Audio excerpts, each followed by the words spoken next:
Hi friends, 3000 సంవత్సరాల క్రితం సముద్ర గర్భంలో ఉన్న ఒక మహానగరం. ఇప్పటికీ ప్రపంచానికి అర్థం కాని ఒక గొప్ప రహస్యం. అదే ద్వారకా మిస్టరీ.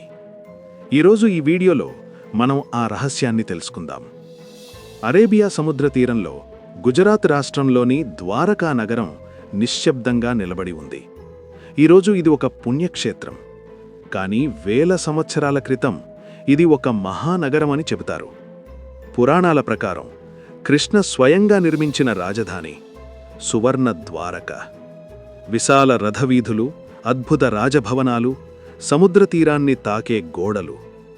కానీ ఒకరోజు కృష్ణుడు భూమిని విడిచిన తర్వాత సముద్రం మెల్లగా ముందుకొచ్చింది. అలలు పెరిగాయి, నీరు గోడలను తాకింది, మరియు చివరకు నగరం మొత్తం సముద్రంలో కలిసిపోయింది. ఇది పురాణ కథగా తరతరాలుగా వినిపించింది.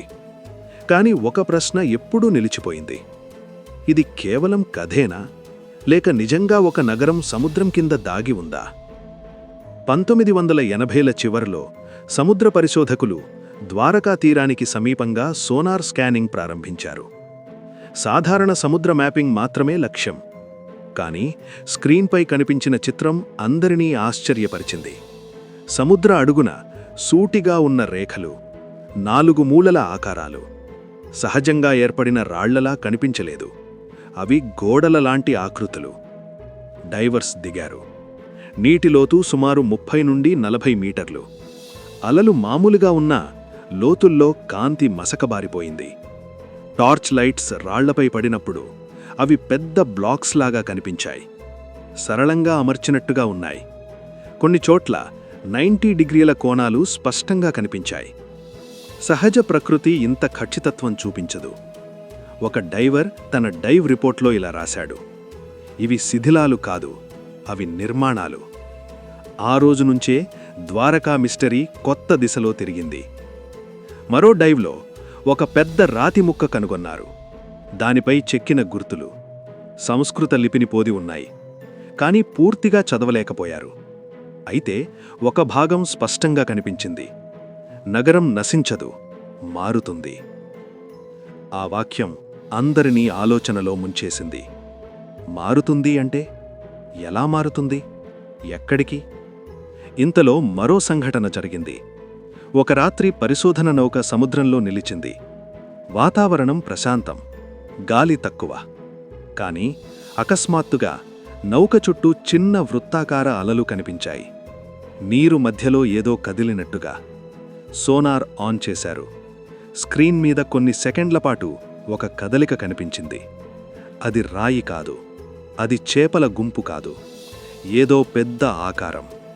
కానీ వెంటనే సిగ్నల్ మాయమైంది. తర్వాత ఆ రికార్డింగ్ను టెక్నికల్ ఎర్రర్ అని గుర్తించారు. ఇంతలో శాస్త్రవేత్తలు కార్బన్ డేటింగ్ పరీక్షలు ప్రారంభించారు. కొన్ని నిర్మాణాలు 7000 నుండి 9000 సంవత్సరాలు పాతవి కావచ్చని సూచనలు వచ్చాయి. అది మహాభారత కాలానికి ముందే. అయితే పురాణం ఎలా సరిపోతుంది? లేక పురాణం ఇంకా పాత చరిత్రను ప్రతిబింబించిందా? మరో ఆశ్చర్యకర విషయం, కొన్ని రాళ్లు మ్యాగ్నెటిక్ స్పందన చూపించాయి. సాధారణ సముద్ర రాళ్లు అలా ఉండవు.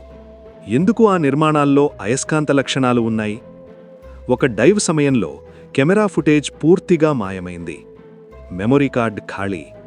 కానీ ఆ డైవర్ బయటకు వచ్చాక చెప్పిన మాటలిలా ఉన్నాయి: గోడల వెనుక ఖాళీ ఉంది. సముద్ర అడుగున ఖాళీ గది?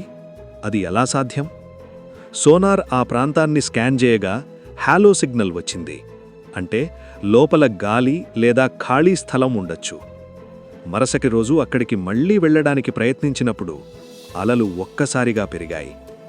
వాతావరణ హెచ్చరికలు లేవు. కానీ సముద్రం తీవ్రంగా మారింది. డైవ్ రద్దు చేయాల్సి వచ్చింది. ఇప్పటికీ ద్వారకా తీరంలో నిలబడి సముద్రాన్ని చూస్తే అది ప్రశాంతంగా కనిపిస్తుంది. భక్తులు ఆలయంలో ప్రార్థిస్తారు, పురాణ గాథలు వినిపిస్తాయి. కానీ ఆ నిశ్శబ్ద అలల కింద ఒక నగరం ఉండొచ్చు. అది పూర్తిగా నశించలేదు. బహుశా అది కాలంతో కలిసి మారింది, లేదా సముద్రం దాన్ని కప్పి దాచింది. పురాణం చెబుతుంది, కృష్ణుడు ద్వారకను విడిచిన తర్వాత సముద్రం దాన్ని మృంగేసింది. శాస్త్రం చెబుతుంది సముద్ర అడుగున నిర్మాణాలున్నాయి. కాని సత్యం ఎక్కడుంది? నగరం మునిగిందా? లేక మనకు అర్థం కాని విధంగా మారిపోయిందా? ప్రశ్న ఇంకా మిగిలే ఉంది. ద్వారక నిజంగా పురాణమా? లేక మన చరిత్రలో ఇంకా వెలికితీయని అధ్యాయమా? అలలు ప్రతిసారీ తీరాన్ని తాకినప్పుడు ఒక విషయం గుర్తుచేస్తాయి. సముద్రం ఎప్పుడూ తన రహస్యాలను పూర్తిగా చెప్పదు. కొన్ని రహస్యాలు లోతుల్లోనే ఉంటాయి. ద్వారక అలల కింద ఇంకా నిద్రిస్తున్న నగరమా? లేక మన విశ్వాసం నిర్మించిన ప్రతిబింబమా? సమాధానం ఇంకా సముద్రం దగ్గరే ఉంది.